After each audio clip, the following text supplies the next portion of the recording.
Matapos ang pagbisita sa Pilipinas ng half-Japanese, half-Filipino dancer at choreographer na si Rai Hata, ibinahagi niyang ilan sa mga dahilan kung bakit patuloy na namamayagpag ang mga Pilipino sa dancing. Si Carl Velasco ng PTV Sports sa detalye. BTS, Twice, Red Velvet, G-Dragon.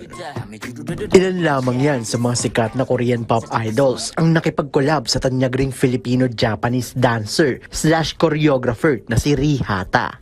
Bumisita ang tinaguriang Queen of Swag sa bansa hindi lamang para magbakasyon, kundi para makipagsabayan rin sa mga Filipino dance celebrities at content creators. Sa panayam ng PTV Sports sa 34-year-old dancer, inilahad niya ang pagmamahal niya sa mga kababayan nating walang tigil din na sumusuporta sa kanya.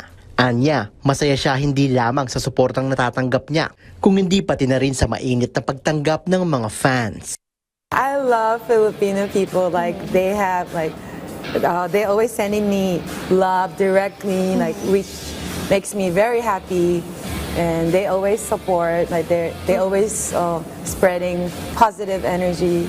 Yeah, I really appreciate. Pinuri rin ng Queen of Swag ang talento ng mga Pinoy. Anya, hindi may aalis sa mga kababayan natin ng natural na talento, hindi lamang sa pagkanta ngunit pati na rin sa pagsayaw. They're so talented. Like I think like almost everyone has a sense of the good sense of the rhythm. I think I don't know, it's a comes from the blood or I don't know, it's just natural, like creativity, musicality is different. I think it's their sense is the best in the world. Kasama tayo. Two. Carl Velasco, para sa atletang Pilipino, para sa bagong Pilipinas.